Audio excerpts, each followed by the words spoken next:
few of us that, grew up together, and then even my brothers in the Marine Corps, another one, Gunny Sergeant Wong, a really good friend of mine. He found me. We found Dykstra, but then White, a guy I played football with in high school.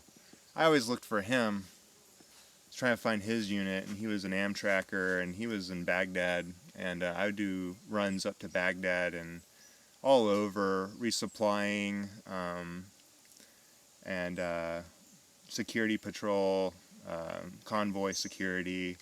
I was an O negative blood, so I was very crucial for helping save another life. And then, we had what we had, we did what we did, and one day I was doing a post, far away from Baghdad though. Well, not far away, but I was at a post, and they had this vehicle coming hot and fast in the desert. You see the dust blowing off, and when all of us at the post, we're like, hey, this vehicle's coming in. We had no communication. The Marine Corps doesn't get shit. We didn't even have communication. There's no comm. We had to share one pair of night vision goggles between like a whole platoon for security night patrolling, and that's really shitty that the United States military, with this year they're asking for $729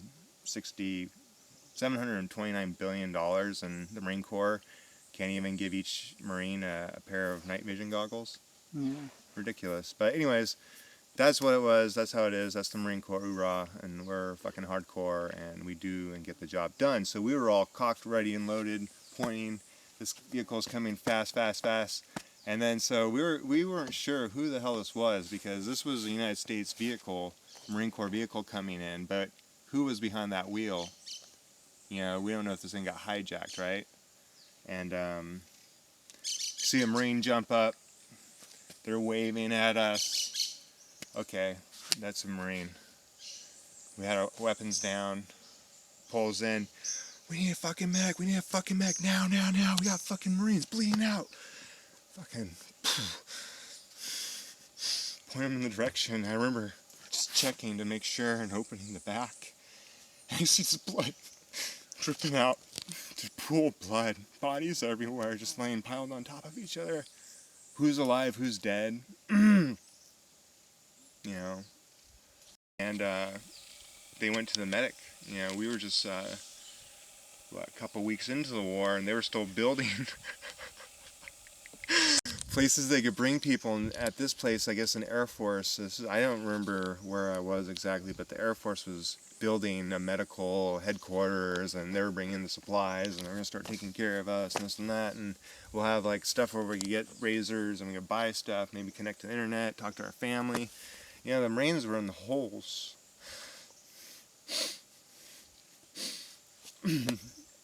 That hurt. That hurt a lot to see them. So then days went on, continued my missions, came back, this and that, and I went on one time up to RP-26, RP-26, I can't remember. It was a rest point, a refuel point. It was a point where people who were going into Baghdad to, eliminate the threat and take over, that whole famous thing where the statue of Saddam fell, this is where the battle took place, inside Baghdad there, and these people, Marines, I can't remember what we were in. We were in some kind of industrial complex that we took as a base and mechanized it, and you had bodies everywhere laying around, tired, dead, sleeping, and then we did rotations in and out, and I saw the Amtrak unit. I can't remember if it was 1/3 or 2/3. Or what? Yeah, I can't even remember. But I remember seeing the number, seeing the Amtrak's, and then I knew it was White. And it was time for me to rest, but I saw this, and I went everywhere. I got asking, looking around. A lot of people wouldn't even answer me, and I didn't want to wake anyone up.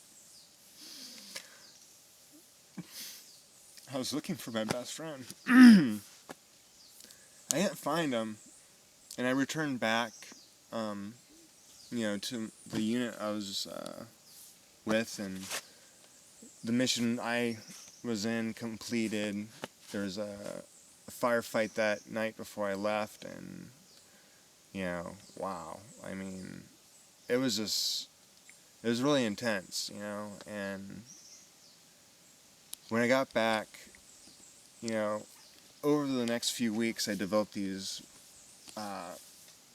pustules and then blisters, and then all the flesh on my feet fell off, and my ankles, and from my shins down, all the flesh came off, and I was medically evacuated out of Iraq to Kuwait, and I laid on my cot, and then one of the kids or one of the PFC's privates that was running around working for, the base, Camp Coyote, Camp Coyote, I think it was. That's where my unit originally started. And I returned back because I was medically evacuated out of Kuwait, and I was waiting to leave. They took care, put bandages. They gave me a bunch of bullshit medications that weren't working. They didn't know what the fuck to do. And the kid, PFC, brought over my stack of mail. It was all the mail collected over the last weeks. And I put them all in order just because, Marine Corps. And I wanted to read the whole thing through everyone, mom, dad, sister, Susie, the people in my life that cared, that wrote me. And I got to a certain point in the letters with my mom. I remember we heard from Brandon's mom. He was shot. He was medically evacuated to Germany. Just want to let you know. And that's why I didn't find him. I kept reading through the letters. Just fucking torn apart. And once I started getting through the stack, and it took me a few days, so it was this whole process and everything that was going on, and what mattered the most, the things I saw and the things I've seen, and now the things that I know that are true, and the things that were made to look like for other people to believe and see. And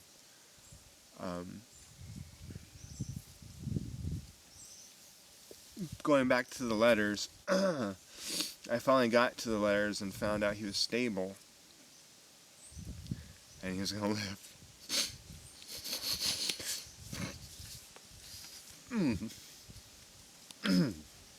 When I got home, I wound up, they made decisions for me to stay in Kuwait. I don't know why. I was exposed to some kind of biological weapon. I'm suffering today with massive infections. I have half the amount of uranium that's allowed in a human person's body.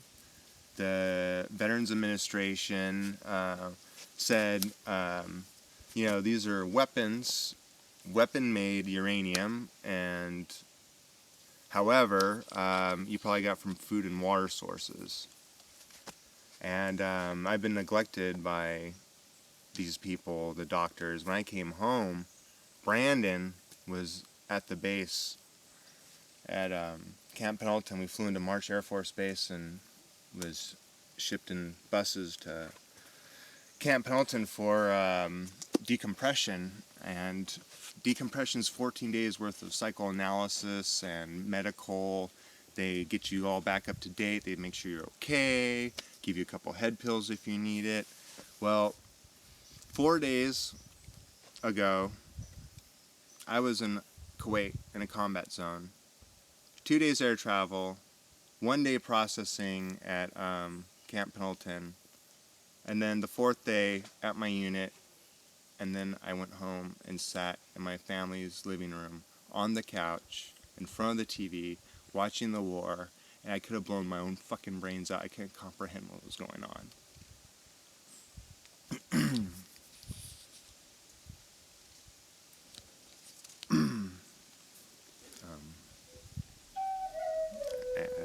Yeah.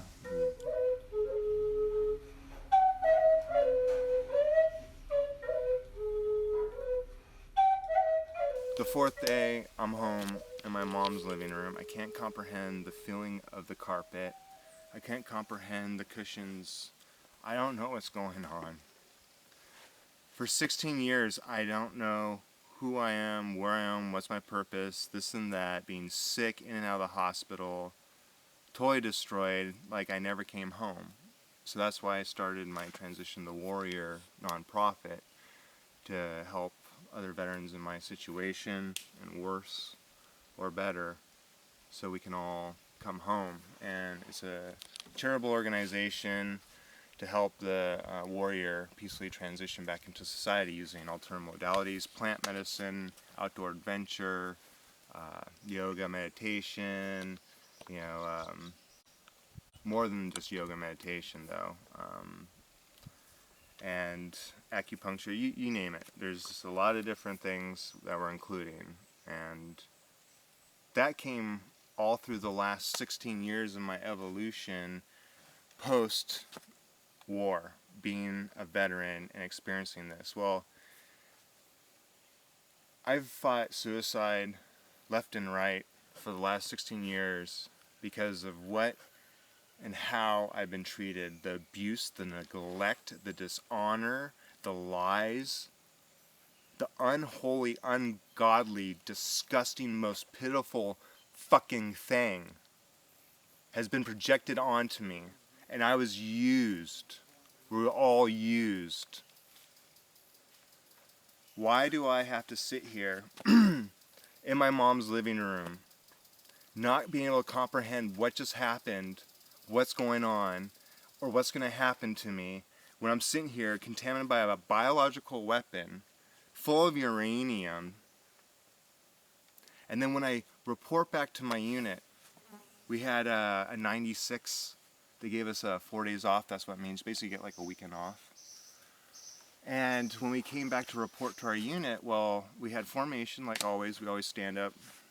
Company sergeant or platoon sergeants come on. They call the company to attention. He turns around, reports to the gunny. The gunny calls on the CO. It's like the step-by-step all the way up the pyramid system. Anyways. Well, our command introduced the new command because they were being relieved and they were switching out the command right when we got back from the war. And these guys didn't go to war with us. They didn't sweat with us. They didn't bleed with us. They didn't die with us. They didn't fight with us. But they were put in place to be the power over us and weed everyone out, look for things that are wrong, meticulously. I was a wounded Marine and I was unfit for duty, so when you looked at me, I was wearing a uniform, but I had tampons on my legs, diapers. I mean, I was bandaged up. Those are their words. Like, what's wrong with you? You have diapers on your feet. You can't even wear boots. The company first sergeant, introduced himself, and he said, I'm going to look at every single person, and we're going to find out what your discrepancies are, what's wrong. We're going to put you guys right back on track since you're back from the war. Don't think you're a bunch of war heroes. This shit's not over. You don't earn fucking anything until you're out of the Marine Corps. You understand that? Okay, well, we went down the whole unit. Everyone had a report to him. Bitches, moans, complaints, and then he was supposed to, whatever. Well, when it was my turn, I was injured. A broke dick. Their words. I'm a broke dick inside your office, and I'm wearing tampons on my feet. So I was called in. It was my turn to come in. I was a corporal, and I reported to the first sergeant. And he asked me, what's wrong with you? Why do you have tampons on your legs? Why are you a broke dick? Well, I served as a nuclear biochemical survey engineer. I was deployed out there. I was not trained the full amount of time it takes for someone properly trained. That's not my fault. But I was giving this as a privilege so I could actually get higher in rank and have another job and a skill that I could provide and be more important in the Marine Corps, because this is my life. Well, the first sergeant, after I tell him that I was exposed to something, all the flesh came off of my feet, he turns around and grabs the UCMJ, military Uniform Military Code of Justice. That is the book that, like a Bible, that we follow in the military. He reads me my rights, has me escorted off the base into a civilian hotel room, a DoubleTree Inn, actually. I think that's even owned by the Hilton. Anyways, and I was there for 1 month with the guard outside my door. I was not allowed to see anyone, talk to anyone, do anything, go anywhere. And after 1 month I did not die. Then I was brought back to the unit. I was neglected for 2 years, didn't see any doctors, didn't see anyone to take care of me except for when I then claimed I had issues, I needed help, I'm losing it. My company, Gunny, said, "Go, Shattuck. It's okay, I'll cover for you." Because we take care of our own. So then I went and I started seeing a psychologist, I started seeing doctors. Yes, you have infections, oh God, here's your medication, antibiotics. Oh yeah, you're having nightmares, you got problems, here's some antipsychotics, here's something that makes you go to sleep, here's something that makes you go awake. You know, and then all of a sudden I'm in this fucking dazed dream world, walking around, not able to do anything, can't even think right. I'm slowly dying, becoming hypertensive, my skin rash, my whole body was going to crap. And I was losing my life. And I was stuck there. It took 2 years before I requested mass because I had the balls, or I did not even know. It took 2 years before I requested mass because I didn't even think I had rights at that point. I was scared I was going to be, like, you know, thrown in jail because I was read my rights and arrested, and if I didn't behave, if I did anything wrong. But now I understand why. Well, I got it out because I requested mass to the Inspector General, and the Inspector General is the top dog before it gets up to the, you know, it can go all the way up to the President because that's my boss, but the Inspector General called my unit. I was discharged the next day. And they didn't do the paperwork properly, so it took a whole year before I got my DD-214.